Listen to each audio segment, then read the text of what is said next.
नमस्कार, स्वागत है आप सभी का डीडी न्यूज के इस खास बुलेटिन एक्सप्रेस 100 में, जहां हम आपके लिए लेकर आते हैं राजनीति, मनोरंजन, देश, दुनिया, खेल और व्यापार जगत की सभी बड़ी खबरों को एक्सप्रेस यानी फटाफट अंदाज में। आपके साथ मैं हूं संध्या शर्मा। तो देखिए खबरें तेज रफ्तार से। भारत दौरे पर आए सऊदी अरब के क्राउन प्रिंस मोहम्मद बिन सलमान का आज राष्ट्रपति भवन में औपचारिक स्वागत हुआ। प्रधानमंत्री नरेंद्र मोदी और सऊदी क्राउन प्रिंस के बीच आज नई दिल्ली में द्विपक्षीय वार्ता हुई, जिसमें दोनों देशों के आपसी हितों से जुड़े विषयों पर फोकस किया गया। भारत और सऊदी अरब के नेता रणनीतिक साझेदारी परिषद की पहली बैठक की सह अध्यक्षता भी कर रहे हैं। सऊदी अरब के क्राउन प्रिंस मोहम्मद बिन सलमान आज शाम को राष्ट्रपति भवन में राष्ट्रपति द्रौपदी मुर्मू से मुलाकात करेंगे। भारत की अध्यक्षता में संपन्न G20 शिखर सम्मेलन देश दुनिया में सुर्खियों में है। विदेशी मीडिया में कहा गया है कि भारत के प्रधानमंत्री ने दिखा दिया है कि वो वैश्विक विभाजन को पाट सकते हैं। अमेरिकी मीडिया में लिखे गए लेखों में परोक्ष रूप से भारतीय कूटनीति को सराहा गया है। दिल्ली डिक्लेरेशन पर पहले ही दिन सबकी सहमति दुनिया भर में चर्चा का सबब है। दक्षिण अफ्रीका की मीडिया में पीएम मोदी की तारीफ की गई है। दक्षिण अफ्रीकी मीडिया ने अपना फोकस अफ्रीकन यूनियन के G20 सदस्य बनने पर किया है। G20 में अफ्रीकी संघ को स्थायी सदस्य के रूप में शामिल करने के निर्णय का अफ्रीकी नेताओं ने स्वागत किया है। इसे अफ्रीकी महाद्वीप के लिए वैश्विक मंच पर अपने एजेंडे को आगे बढ़ाने का एक अवसर बताया है। G20 समिट के दौरान भारत मंडपम के प्रवेश द्वार पर बनी नटराज की दुनिया की सबसे ऊंची प्रतिमा ने सबका ध्यान खींचा। अष्ट धातु से बनी 27 फुट ऊंची इस मूर्ति को तमिलनाडु के मूर्तिकारों ने बनाया है। शिखर सम्मेलन की घोषणा करते हुए पीएम मोदी ने एक प्रस्ताव रखा कि इस सम्मेलन में तय किए गए मुद्दों की समीक्षा के लिए नवंबर के आखिर में समूह का वर्चुअल सत्र आयोजित किया जाए। अब अगला G20 सम्मेलन ब्राजील में होगा। प्रधानमंत्री नरेंद्र मोदी ने ब्राजील के राष्ट्रपति को औपचारिक रूप से G20 की अध्यक्षता का प्रतीक हथौड़ा सौंपा।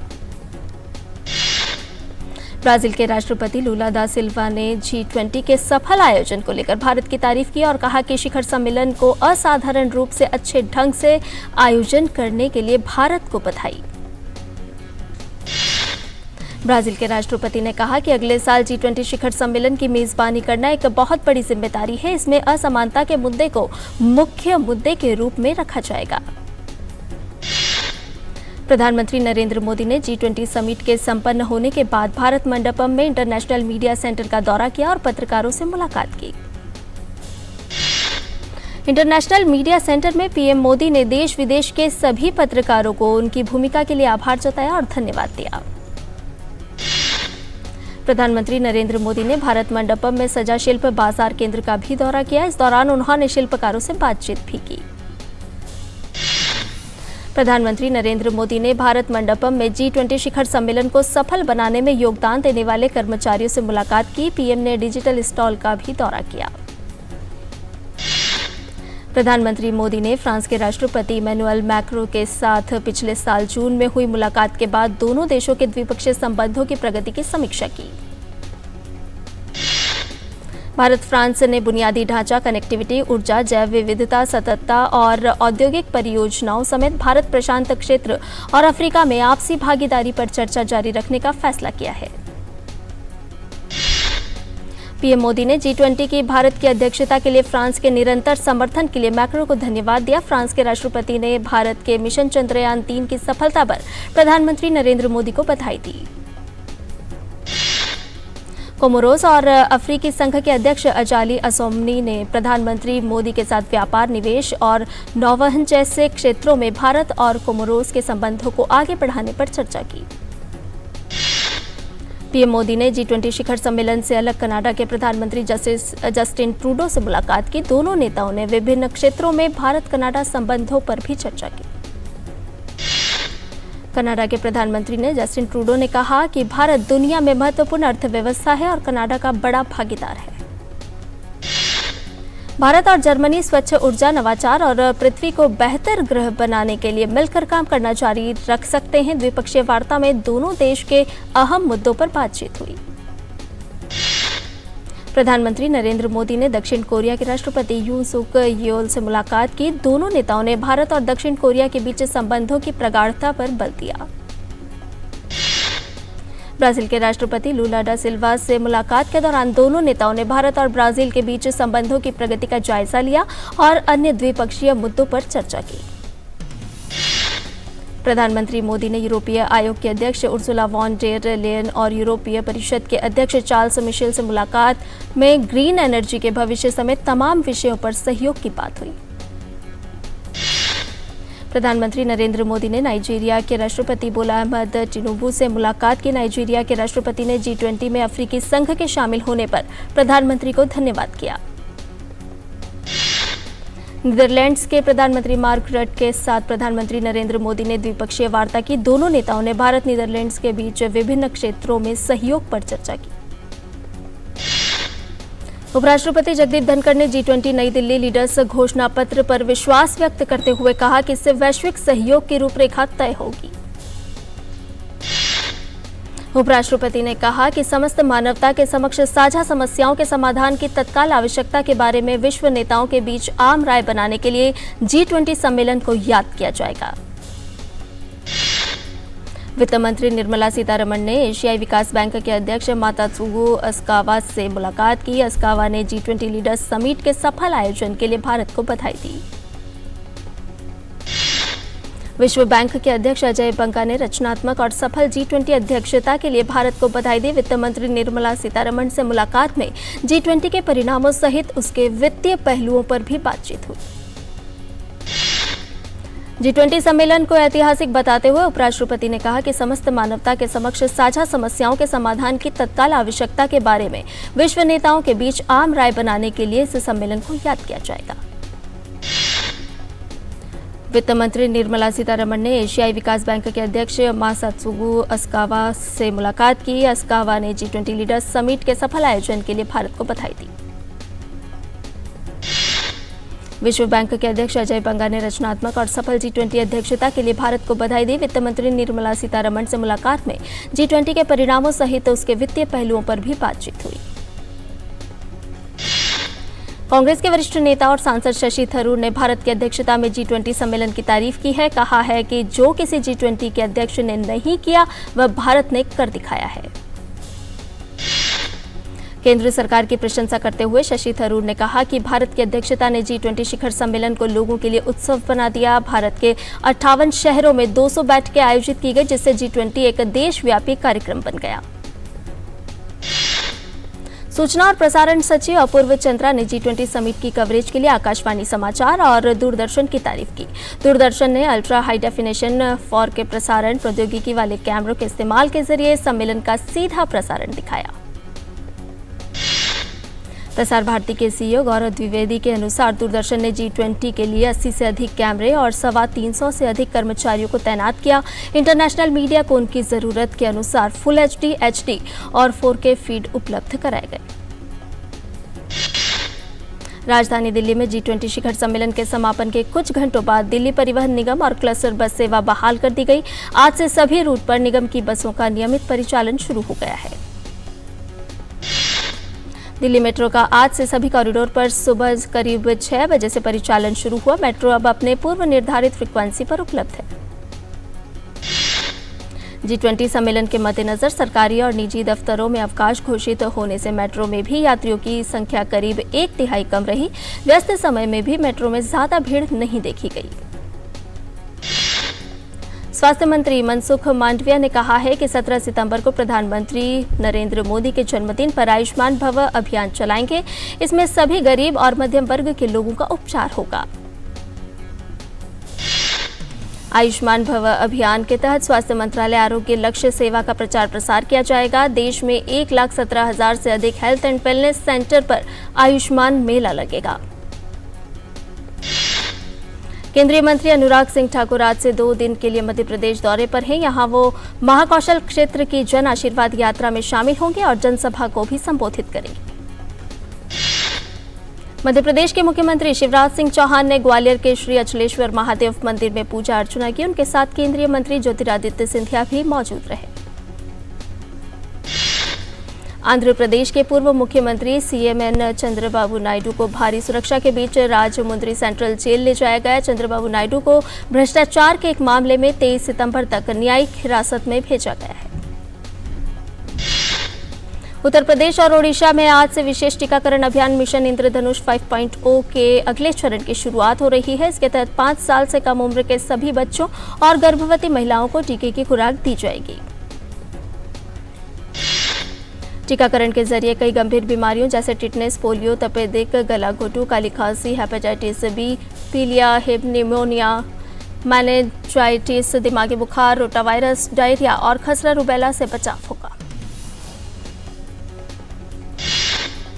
महाराष्ट्र के ठाणे में 40 मंजिला इमारत से लिफ्ट गिरने की घटना में 7 मजदूरों की मौत हो गई। इस हादसे में एक मजदूर गंभीर रूप से घायल हो गया।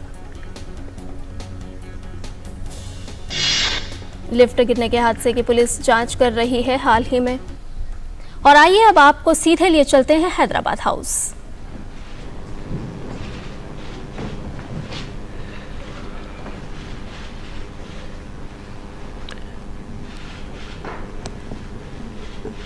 His Royal Highness Prince Mohammed bin Salman bin Abdulaziz Al Saud, Crown Prince and Prime Minister of the Kingdom of Saudi Arabia, Prime Minister Shri Narendra Modi ji, Honorable Minister, distinguished guests, Your Highnesses, Excellencies, ladies and gentlemen. I welcome you to this ceremony where we shall witness the signing and exchange of the minutes of the first meeting of India-Saudi Strategic Partnership Council. The Partnership Council was established in 2019 through the signing of the Strategic Partnership Council Agreement between the two countries in October 2019 during the visit of the Honorable Prime Minister of Saudi Arabia. It aims to enhance cooperation between the two countries in areas of political, economic, commercial, security, defense, culture, and other fields. Both sides have held several meetings under the Strategic Partnership Council, including at the ministerial, senior official, and joint working group level. This was the first leaders' meeting between the two sides under this structure. Now, I request both the leaders to kindly sign the minutes.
Thank you, Excellencies. I now request the leaders to kindly exchange the minutes in presence of media.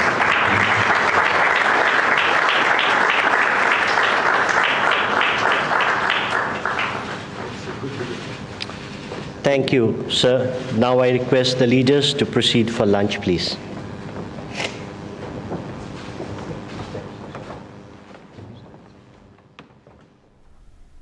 तो अभी आप देख रहे थे Hyderabad house से सीधा प्रसारण, जहां भारत और सऊदी अरब के बीच हुई प्रतिनिधिमंडल स्तर की वार्ता के बाद ये सीधा प्रसारण आप देख रहे थे हैदराबाद हाउस से। और आइए अब एक्सप्रेस 100 को बढ़ाते हैं आगे। लिफ्ट गिरने के हादसे की पुलिस जांच कर रही है। हाल ही में बनकर तैयार हुई 40 मंजिला इमारत की छत पर वाटरप्रूफिंग का काम चल रहा था।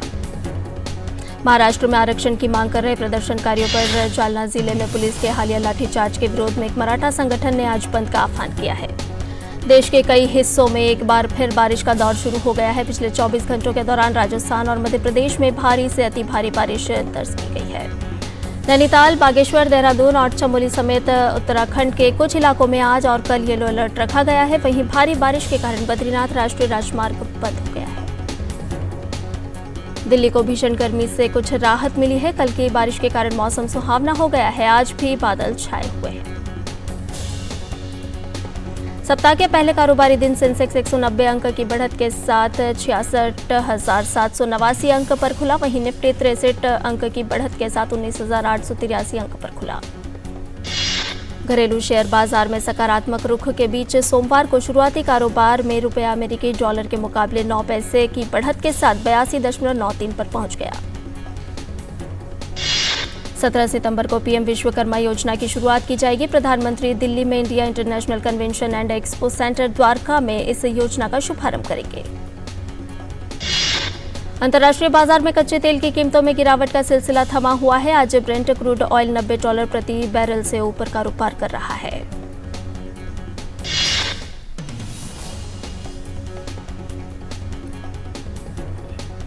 शोध फर्म स्टील मिंट के मुताबिक 2023 की पहली 6 माही यानी जनवरी-जून में भारत ने 6.6 करोड़ टन कच्चे स्टील का उत्पादन किया है।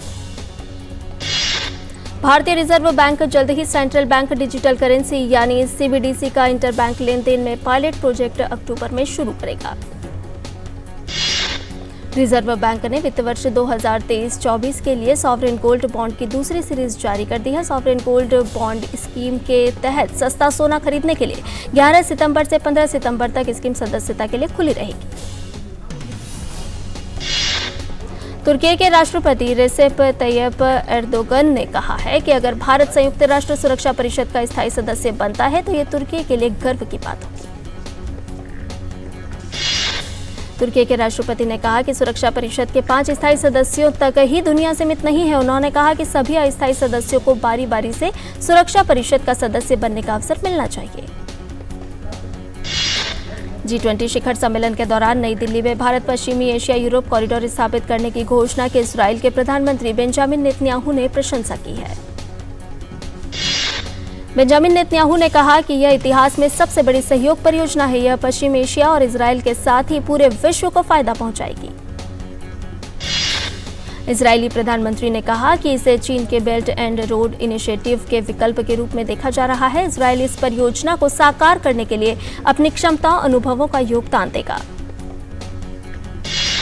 मोरक्को में पिछले 6 दशकों में आए सबसे भीषण भूकंप से अब तक 2100 से अधिक लोगों की मौत हो चुकी है। लगभग 2400 लोगों के घायल होने की खबर है। इनमें से 1400 के करीब लोगों की हालत गंभीर बताई जा रही है। भूकंप से जान माल के नुकसान के साथ ही मोरक्को की सांस्कृतिक धरोहर को भी काफी नुकसान पहुंचा है। यहाँ 12वीं सदी की मस्जिद ढह गई है। कई शहर बुरी तरह से तबाह हो गए हैं। और एक्सप्रेस 100 में फिलहाल इतना ही। मुझे दीजिए इजाजत। नमस्कार।